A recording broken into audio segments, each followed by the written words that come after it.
Sound speeds, and welcome to another reaction video. By now, we know how these things work. Let's get right on into it. The note that came along with this URL said that there are timestamps and I should go to the one marked for boom operators. So let's go ahead and go to it. With Fargo. Nope, we're not going to watch an ad. So this is on the, oh geez, I'm going to butcher this name. I'm sorry. Sjord? Wes? Oh gosh, this is terrible. I'm sorry, Sjord. YouTube channel with 26,700,000. Let's try this again. Sjord Wes. I'm sorry. I'm not trying to be this way. 26.7 thousand subscribers and 1.9K upvotes. Tips from a tips from a professional location sound mixer. I should redo this, but it's just too good. It shows me how I fail. Okay, so let's go to the timestamps and see if there's a timestamp for boom operators. All right, view all. Come on now. Well, oh, okay, they're over here. Boom setup, I guess. Is that that's the one? Okay, let's do it. Let's go ahead and make this bigger into theater mode. How is our resolution? Our resolution looks good. Okay, let's get into this video. So let's talk about the boom setup. Okay. It's obviously different than... Okay, one thing I'm going to point out already is I saw him cue the microphone at this dude over here on the right, and his sound didn't change. So he is wearing a lav mic. She probably is also, because if they're having a conversation, he's going to either be cueing back and forth between the two of them, or he's just going to be there as a visual reference. So it's probably visual reference mode. And what we had inside, because... He's already doing a big, bad mistake. All right, you see how he's resting the boom pole on his head? You may say when you're young, that's not going to affect me. It's going to be fine. Here's the problem, though. He's turning his neck and he is putting something on his head. Now, although the hat is soft, it's still compressing down on his spine. That's going to, over the course of time, push his neck down. It's going to lead to degenerative disc. It's neck damage. That's going to happen earlier in his life because you put all this weight of the boom pole, the microphone, the dead cat, all this right on top of his head, and it goes down onto his neck. So what happens is it decompresses the spine, and because he has his head turned on a very hard angle, because boom operators turn their necks a lot, it's going to be damaging his neck quite a bit. So he's going to feel it quite a bit later in life. This fur thing is on there? First of all, it's a shotgun and not the small mic. You tell him. You change the small one into the... Okay, now hold on. He wasn't cueing the microphone before. Now he is. So I'm trying to figure out what he's doing here. He's now cueing the microphone, and he's trying to, I mean, he's including him in the pattern. He's not, exactly on him, but he's probably staying in the middle. So that way he can quickly, as soon as she starts to talk, if it were me, what I'd be doing is, since the microphone is on him, I'd be cueing it a little bit harder to try to get underneath the bill of his mouth a little bit more. Right now he's aimed straight down here, but I would angle it more this direction. And then I would start watching her. The second she looked like she was starting to open her mouth, I would cue the microphone back towards her, or at least if nothing else, I would keep the microphone on the guy and start to move it a little farther away towards the woman. That way I could quickly snap it when it's time. Yeah. The blue one, no? Yeah, the blue, the C-mid, yeah. C-mid. C-mid 5U by Sheps. It's more directional. It's more directional mic. So more... Yeah. Okay. Well, shotgun microphones like the C-mid 5U from Sheps is indeed a directional mic. The Sheps actually is one of those microphones, though, that is designed to kind of pull in and suck in sound. So it does so with a pretty wide pattern. It doesn't reject as well as many other microphones because it's designed to just pull it in. It doesn't sound bad, though. It's a very good sounding microphone. Not my favorite microphone, but it is a good one. More of the sounds from the side are not being recorded. Everything that is in front of the mic is recorded.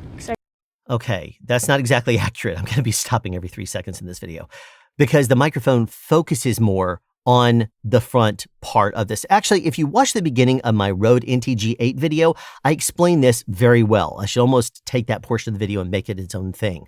Because what basically happens is you have an interference tube, which is the shotgun microphone itself.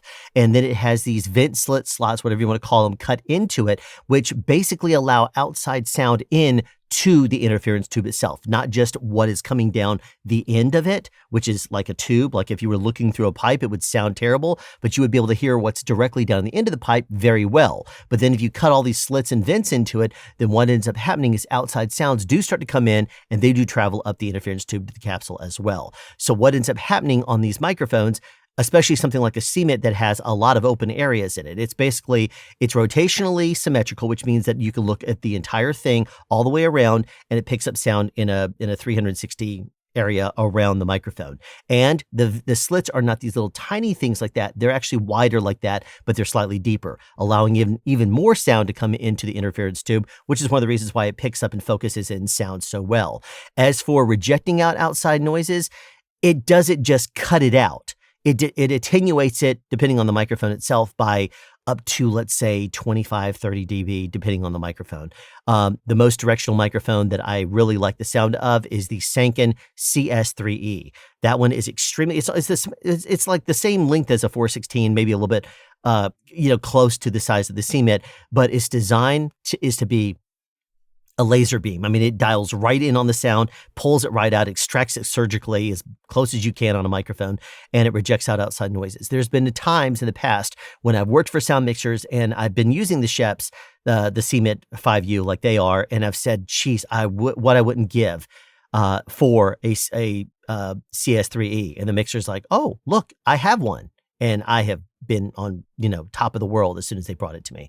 So depending on the microphone you use, it's going to reject out more than other microphones. Exactly, yes. Okay, so it's more directional. Nice. So, and why this one? Cue at the person who's talking. What's the deal with that? It's for the wind as well. Yeah. You can take it off really easily. I would take it off. Okay, they're using a nano shield. Okay, so you can see that the interference tube on this is actually just this little bitty part right here. So the capsule is up in here and just the interference tube with the vents in it is only this part of the microphone. And the rest of the microphone is there. Most of the time they have this much and then they have a longer interference tube off the end. That's one of the designs of the Schoeps though. It's very detailed. Now she is probably about to get into the fact that when outdoors, you want to try to plan for enough wind protection, but not too much for the wind. So if there's light wind, you might want to use something that's extremely, very light for rejecting out wind. The thing is, the microphone does not know the difference between acoustic vibrations coming from your voice or any sound out there and wind hitting the capsule causing, basically a signal, the same thing as the vibrations coming from your voice. A capsule is going to move regardless, and it doesn't know the difference between wind or your voice speaking or any noise. So what you have to do is cut out the wind that would hit the capsule directly without cutting in too much, because as soon as you start cutting out too much, then that means you're going to be basically adding a lot of density to the wind protection. That's going to give more muffle to your highs, especially in your voice, because you're going to have to get through all of that to get to the microphone capsule. The low frequency sounds are going to get through easiest. The higher frequency sounds are going to be more difficult for it to get through without being unfazed. So if you use too much wind protection, you're going to start cutting in on the mids and highs, and that's going to deteriorate some of the detail, because as we all know, the highs and the mids, those sounds are the ones that kind of help shape the vibrations, like your fundamental vocal frequencies in your voice. I'm getting way too deep for being 10 seconds into this video. But basically, you have fundamental vocal frequencies, which are the lowest frequencies your voice box can take. And those on a male will vibrate up to about 225 hertz, and on a female up to about 300 hertz. Then what happens is, through using harmonics and overtones, by the way that you shape it with your throat, your mouth, your nose, everything, it's basically chopping up. Like every time I move my mouth, it is chopping up those vibrations a little bit in order to make it kind of more digestible. If I did not close my mouth at all, then you're not going to understand what it is. By closing it and adding those little bitty pauses, it allows your brain to actually figure out what someone's saying. So that's one of the pieces of science behind speech and how it works. I forgot how we got onto this, but there you go. Now you will Let me hear. take off my headphone. Is it that bad? Yeah, it's It- tough. Let's put it back on. Yeah, you could hear the wind hitting the microphone, the lav mics, and so I mean it's not as bad as it could be, but I have no doubt that in an open CMET, it's just going to be, just nailing it hard. It is Because- heel fun. yeah. Why wouldn't you use the big shotgun mic indoors? What's the reason for that? Actually, when he cues the microphone, now that I'm actually paying attention, when he cues the microphone, you can hear it shifting the planes of the sound. So basically, you can hear the ambient shifting as he cues it away from this direction. Then you're hearing more of this direction. The CMET has a very wide pickup area, so it's wider like this. So as soon as he cues it off of her, you hear the ambient shift. That's actually one of the things that you should note about microphones is there is something called an ambient shift. If you cue a microphone, a shotgun microphone, especially outdoors, and there's sounds in the ambience, then what you end up having is what's called it's basically phase. It could potentially phase shift. You're going to definitely hear ambient shifting, and you don't want to hear that stuff. So what you do is you do something called breaking the plane. If you do that, where the microphone itself is kind of sitting in a fixed area in space and hearing a certain amount of background, like it could be picking up the ground over here. At the very beginning, when they were talking, it's one of those things where he could have been using the CMET. In addition to their lavs or whatever, he could have just been using the CMET until he started cueing hard away. Then you start hearing the ambient shift. Ambient shifting is one of the things that you really listen for to hear if it's a boom microphone or not. Because if a microphone's on a person and they turn around 360, then you might hear an ambient shift. But if they're just stationary and looking the same way and a boom is flying overhead and you start hearing ambient shifting, then the background starts sounding weird. Yeah. Why wouldn't you use the big shotgun mic indoors? You hear that? You hear how it's like as he's talking, you can kind of hear the background changing around a little bit. He's off mic when he's cued back towards her, but as soon as he cues it back towards the guy, you start to hear his voice fill out. And at the same time, you start to hear the background shift. What you're hearing in the background completely changes. Yeah. Why wouldn't you use the big shotgun mic indoors? What's the reason for that? You hear that? Ga ik even goed over nadenken. Dan moet ik Have the airplane? geven. When you think about it, I want to give a solid answer. Inside you can have good reflections or good reverbs of the room you are in. But outside, if you're using a mic and it Okay, this is a good content creator thing. You definitely hear what sounded like an airplane. It ended up being a boat that was going by. So they get a shot of that because it makes sense for it to be heard when you see it. So that's a good little filmmaking thing where you hear the sound, you might as well get a shot of it because it's going to help it to tell the story. I like that. recording the water and the birds and the companies over there and boats, you don't want to have it. But if you're in a room or in a bedroom, it can be nice to have the acoustic of the room. So you actually want that, so Yeah, that's why you use a exactly. shorter mic Yeah. to record more of the Yeah. ambience. So this is a shotgun. Okay, she is right in this because if you want to pick up more of the environment, like I've done videos in the past where I've talked about how you want it to look like it sounds. It's got to match the perspective of the shot. If it's a close-up shot, it should sound like it's a close-up. If it's a wide shot, it can definitely sound like it's a wide shot, or it could sound closer. It just kind of depends on what you're trying to do. If it is a close-up shot and it sounds wide though, that doesn't work. So she is right in the sense that if you're doing indoor stuff, you don't want to get so much of those reflections. So you will use a microphone more like a pencil condenser with a supercardioid or a hypercardioid pattern. And that way you can get a little bit more of the room and hear the natural sound of the room. Outdoors environments like this, and I do know professional sound mixers that use those kinds of microphones outdoors too, like the Sennheiser MKH50, for example. They will use those outdoors because they would rather it to sound more natural, and the 50 will sound much more natural because it is it's still picking up a wider pattern than shotgun microphones do, but it is still going to make that line between what is focused down the barrel and what's outside of it. It's a quicker fall off than something like a Schoeps CMC 641. And the other thing is like hoe heet super near ook in the English term. Hoe? Ja, het is super near. Dit is, hoe heet het nou? Super near. Ik heb wel een appje waar het is. Oh, it's a cardio. Cardio. Oh, she didn't know it in English. That's what it was. Professional sound recordist, and she doesn't know the difference between cardioid, And the super cardio. Yeah, I do know the difference. Okay, I fully believe that she knows what the difference is. It's just that it's a language barrier. She keeps, as she's looking for the searching for a word, she will resort to her native language and start to kind of be like, I know what the word is. Not in English though. So I use a cardioid inside and a super cardioid outside. Nice. And I just explained why. Okay, cool. So, any tips for Frank here? Because I see his shoulder burning. No. Okay, he's giving up. So I would. Well, yeah, that's the reason why is because he's been holding it on his head. He's been holding it over his head. He hasn't needed to do that. As a matter of fact, you see where the height of the camera is? The camera is only like, even with the horizon, it looks like, maybe even with their chest. So it's looking up on this dude here. It's looking up on her, but right in the middle of the frame is like right here. That's where the lens is level. So what they could very easily do if this boom operator did not want to be in frame is he could stand next to the camera, hold the microphone right here or boom right in front of his chest and easily cue upwards, and he could float the microphone well out of the shot, and it would be way up here, but it would still be out of the shot even though it has like 2 feet of headroom, maybe a little bit more than 2 feet. Yeah, 2 feet and maybe 3 inches, something like that. I can't wait to see what this guy does. You stand over there, so because you're making a lot of shadow now, and you don't. What she said is accurate. If you look at this, the shadows are all falling this way. So because the shadows are falling this way, you would want to be on that side of the camera.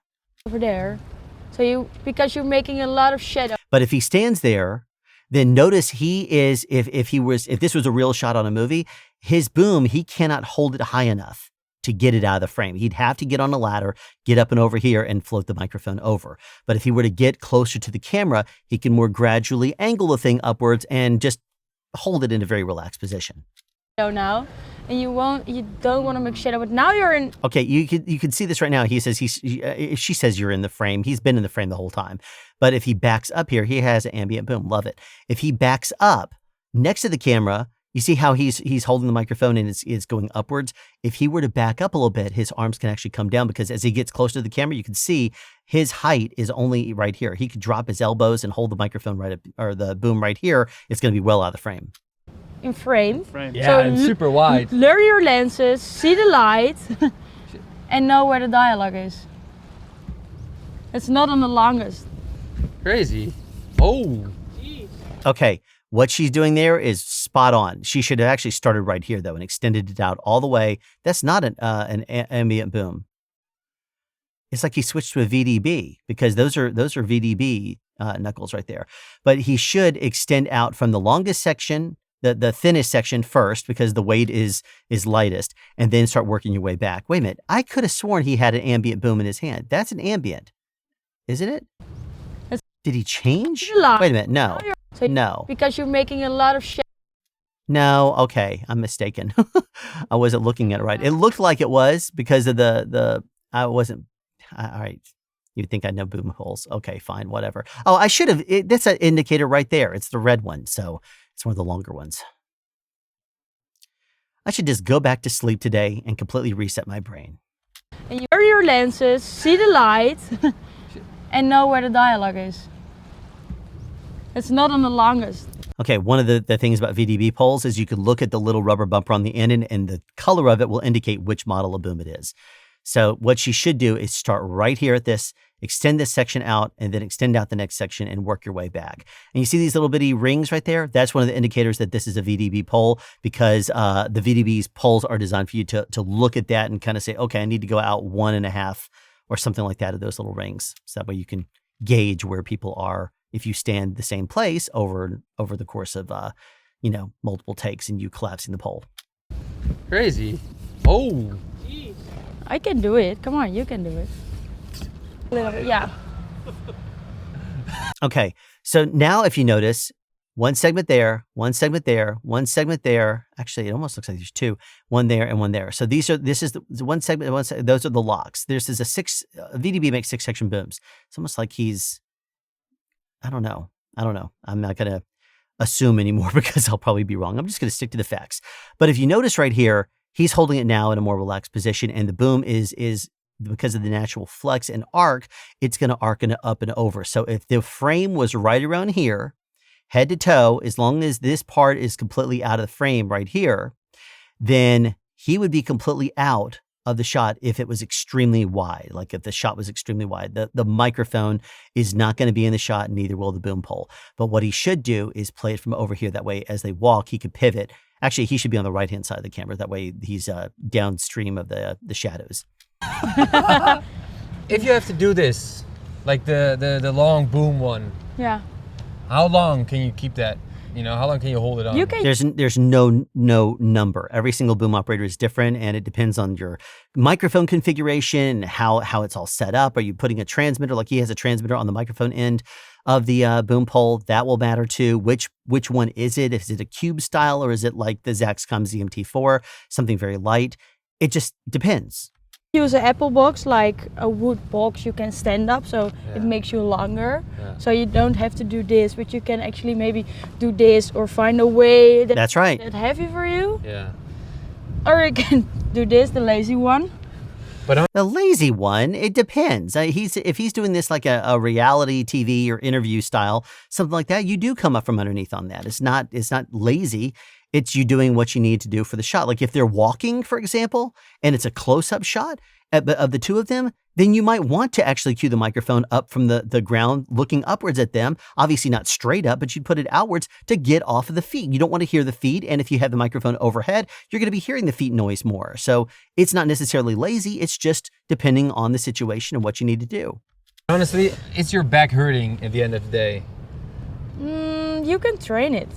Well, it's not so much your back, it's more your shoulders and upper, the way you carry yourself. And not only that, it's the core, your stomach muscles. That's what usually will get it. If you have a weak stomach or something like that and you just kind of, relax or something like that, it's going to throw your entire spine and everything out of alignment. If you have a strong core, you can hold everything in a much better position. Yeah, you get used to this, right? It's not, yeah. Yes and no. It's something that still it's going to be punishing over the course of time. If you do it every single day with long takes on a month long show, then it will get extremely tiring and it will hurt you over time too. There have been some times that I've been on long 6-7 month long shows and I have gotten my butt kicked every single day from extremely long takes. And that would be something that just wears you down over time. But there's only so much you can do to train for that because it's just punishing. Long takes are punishing. So that's when you need to look at something like the boom operator to help you out if those long takes are just people standing there like these two people are just talking. That way you can put it up in the air and you can just cue back and forth to the person who's just yakking, that kind of thing. Right. Okay, so That's okay. It's funny the first time, but after 2 years I cannot laugh about it. Yep, that's accurate. I mean, it's kind of fun to take a boom sometimes and tap someone on, like I've taken the Zeppelins and stuck in it high over the top of like a crowd full of, extras outdoors. And I might just take the little whisker, the little part of the fur and just brush someone's ear. So that way they instantly, think that there's something on the ear. I've done that and pestered people. I've also kind of taken the boom and tapped someone on the shoulder, then instantly gone vertical with it. You just got to be careful because if they turn and look that direction, they're going to be looking right at you. So pick someone who you're coming up from more square behind them. Like if they're this way, don't tap them on this side. So that way they turn their head and look right at you. Come from this side. That way you can tap them there and then go vertical. That way when they turn their head and swing it around this way and look, they're not going to see you and you'll be vertical by the time they turn all the way around and look. How to troll people on set. Oh, sorry. Okay, so You're funny. waar wij het over hebben? We're trying to work here. How's the booming going? It's tired, right? I guess the thing is over. I mean, they're just kind of laughing and telling jokes and laughing about the boom operator. And I guess that's it. So this was kind of a weird reaction video, but I guess, somebody wanted to see it. So hopefully I did a good enough job for you. I kind of pause quite a bit and explain things. So that's kind of the nature when I do a reaction video. I hear something, I got to just address it. And then if you know me, you know that I don't just address it. I beat a dead horse with it and keep digging in until I've gone on so many tangents we're not even on the same topic anymore.